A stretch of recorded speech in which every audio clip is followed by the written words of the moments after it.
আপনাদের সবাইকে স্বাগত জানাই। আজকে আমার ফার্স্ট ভিডিও। আজকে আমি ছোট্ট একটা রান্না আপনাদের সামনে শেয়ার করতে চলেছি। সেটা হলো ছোলা দিয়ে আর পনির দিয়ে একটা তরকারি শেয়ার করতে চলেছি। সেটার জন্য কি কি লাগবে আপনাদেরকে একটু দেখিয়ে দিই। সেটার জন্য লাগবে আলু ডুমো ডুমো করে কেটে নিয়েছি, টমেটো, কাঁচা ছোলাটাকে আমি বয়েল করে নিয়েছি, আর এখানে মশলার মধ্যে আছে পেঁয়াজ, আদা, কাঁচা লঙ্কা। পরিমাণ খুবই কম, একটা ছোট পেঁয়াজ, একটু আদা আর কয়েকটা কাঁচা লঙ্কা। আর পনির নিয়েছি, পনিরটা আমি বাড়িতে বানিয়ে নিয়েছি। সেটা আমি আপনাদেরকে একদিন কিভাবে পনিরটা বানাই সেটা আপনাকে একদিন শেয়ার করে দেখাবো। আর মশলার মধ্যে পর কী লাগছে আমি আপনাদেরকে বলে জানাবো। সেটার জন্য জিরার গুঁড়া, একটু লঙ্কার গুঁড়া, কাশ্মীরি লঙ্কার গুঁড়া কালারের জন্য, আর লাগবে হলুদের গুঁড়ো, আর নুন চিনি তো লাগবে। সেটার জন্য আমি কি করতে যাচ্ছি দেখেন। ফার্স্টে আমি কড়াইতে একটু তেল দিয়ে দিব।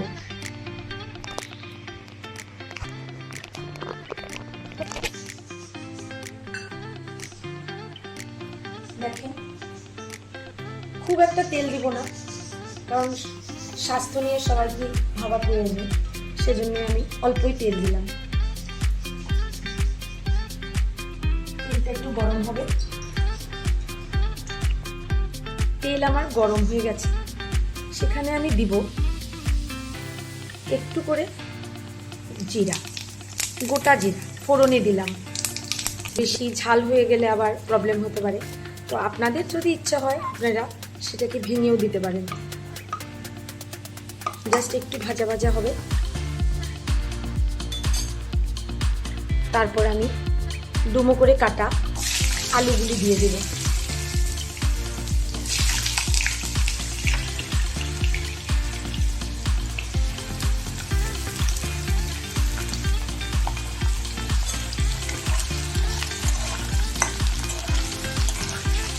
আলুটা একটু ভাজা ভাজা হবে। স্টিমটা আমি এখন বাড়িয়ে দিলাম।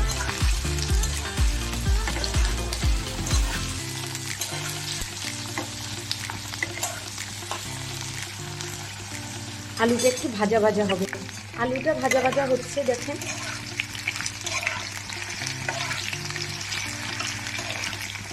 সুন্দর করে আলুটা একটু লাল লাল হবে। এখন আমি এটাতে দেব টুকরো করে কাটা টমেটো।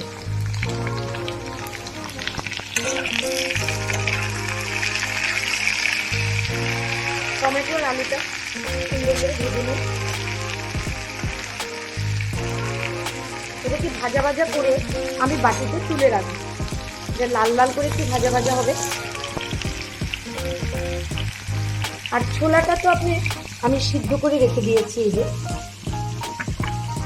এভাবে সিদ্ধ করবেন যেন ভেঙে না যায়। হাত দিয়ে এভাবে করলে তো জাস্ট ভাঙা যায়।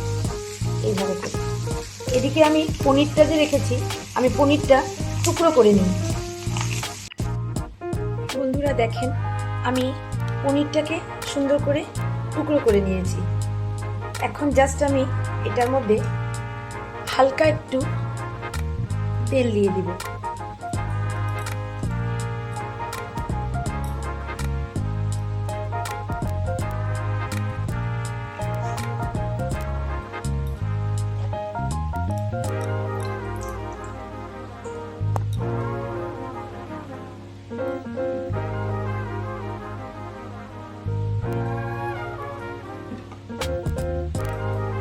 এখন আমি পনিরটার মধ্যে একটু লবণ দিয়ে দেব।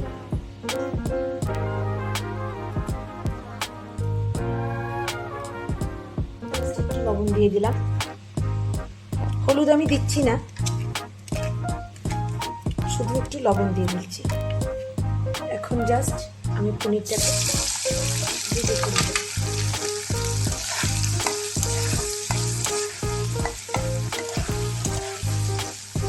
লাল লাল করে পনিরটা ভেজে তুলব।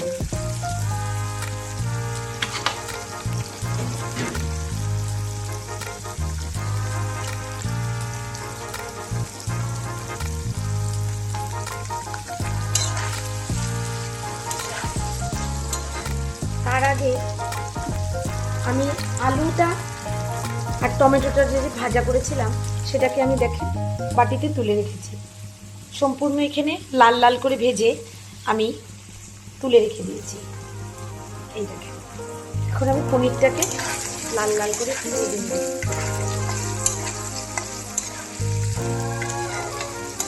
পনিরটা ভাজা হয়ে গেছে। এই আলু টমেটো সব কিছুর সাথে যে আমি রাখলাম সেখানে আমি পনিরটাও রেখে দিয়েছি। এখন আমি জাস্ট তেলের মধ্যে এখানে মশলাটা যে বানিয়ে রেখেছি, মশলাটার মধ্যে কি কি আছে সেটা হলো পেঁয়াজ, আদা, কাঁচা লঙ্কা। এটাকে আমি তেলে জাস্ট মশলার বাটির মধ্যে একটু জল দিয়ে আমি জাস্ট একটু জল দিয়ে দিলাম। মশলাটাকে ভালো করে কষতে হবে। মশলাটা থেকে যখন তেল ছাড়বে তখন আমি বাকি মশলাগুলো অ্যাড করব। একটু ভাজা ভাজা হোক।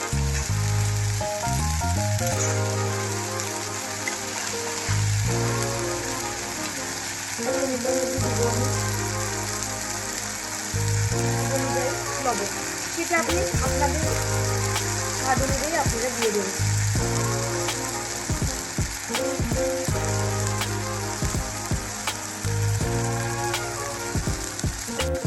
আমি সব রান্নাতে একটু চিনি ব্যবহার করি, সেটা বেশি না, একটু।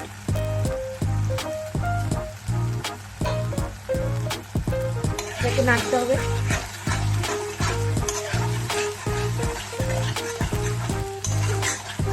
সুন্দর করে নেড়ে নেড়ে তারপরে আমি এর মধ্যে একে একে দিয়ে দিব হলুদ গুঁড়ো,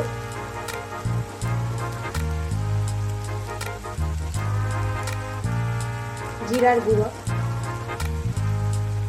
জিরার গুঁড়ো এগুলো আপনাদের 1 চামচ আর তার থেকে হাফ চামচ, 1.5 চামচের মতো আমি জিরার গুঁড়ো দিয়ে দিলাম। 1 চামচের মতো হলুদের গুঁড়ো। গুঁড়োগুলি আপনাদের স্বাদ অনুযায়ী দিতে পারেন। আর একটু কাশ্মীরি লঙ্কার গুঁড়ো, একটু। এখন এর মধ্যে আমি দিয়ে দিব আমার যে সেদ্ধ করা ছোলাটা দিয়ে দিব।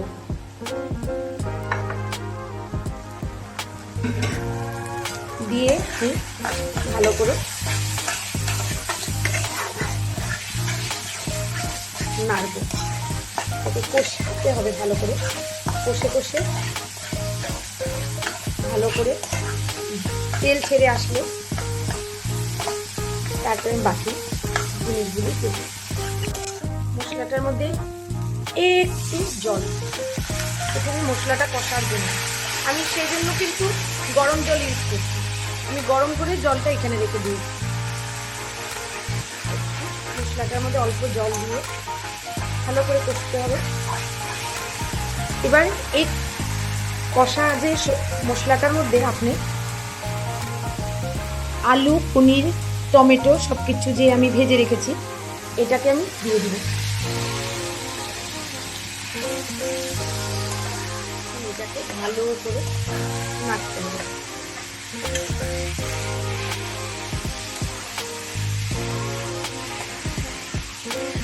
ভালো করে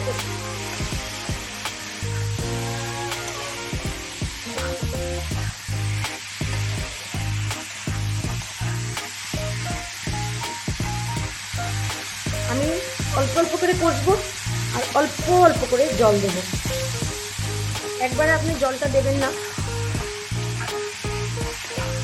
একটু করে কষবো, একটু করে জল দেবো।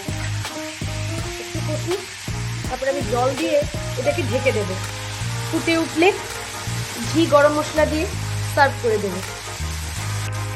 দেখেন এটা ভালো করে কষা কষা হয়ে গেছে, কিন্তু এই সময় আপনি একটু লো করে দেবেন।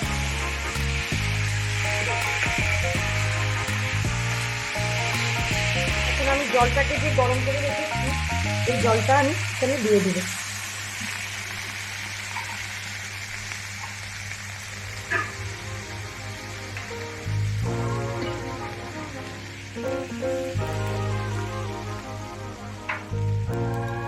এটাকে আপনারা শুকনা করেও সার্ভ করতে পারেন বা একটু ঝোল ঝোল করেও সার্ভ করতে পারেন। আমার ছেলে একটু ঝোল ঝোল খেতে ভালোবাসে, তো সেজন্য আমি একটু ঝোল ঝোল রাখবো। তো ফিরে আসছি ফাইনাল ফুটে ওঠার পরে তরকারিটা কিরকম হচ্ছে সেটা দেখার জন্য। আমার রান্নাটা মোটামুটি হয়ে গেছে, আমি ঢাকনাটা সরাচ্ছি। ঝোল ফুটে উঠছে, নাড়িয়ে আপনাদেরকে দেখাচ্ছি।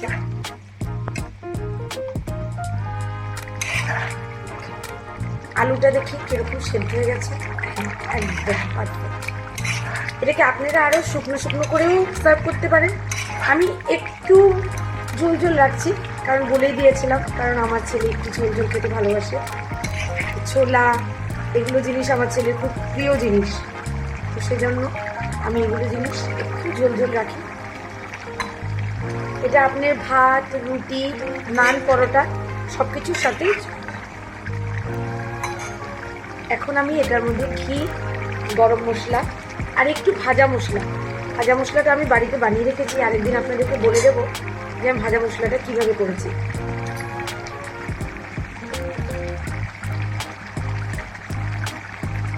জাস্ট একটু গরম মশলা দিয়ে দিলাম।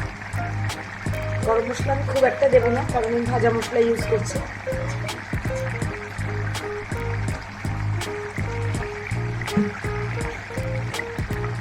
এখন আমি ঘি দিয়ে দিচ্ছি, 1 চামচের মতো ঘি আর একটু হাফ চামচ।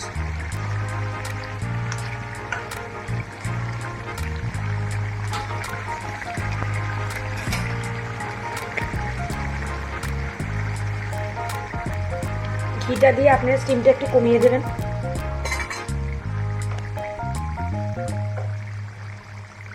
এখন আমি একটু ভাজা মশলা দিয়ে দিচ্ছি।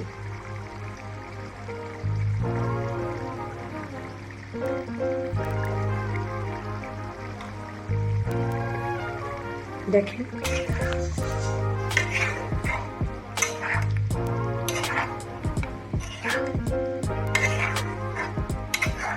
আপনারা জানাবেন, কমেন্টে লিখতেও পারেন যে কেমন হয়েছে আপনাদের বক্তব্য।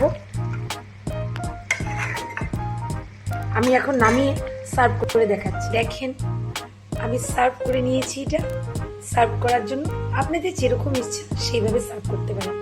আমি 2টো কাঁচা লঙ্কা আর 2টো লেবু স্লাইস করে দিয়ে সার্ভ করেছি আপনাদের সামনে। কেমন হয়েছে দেখেন।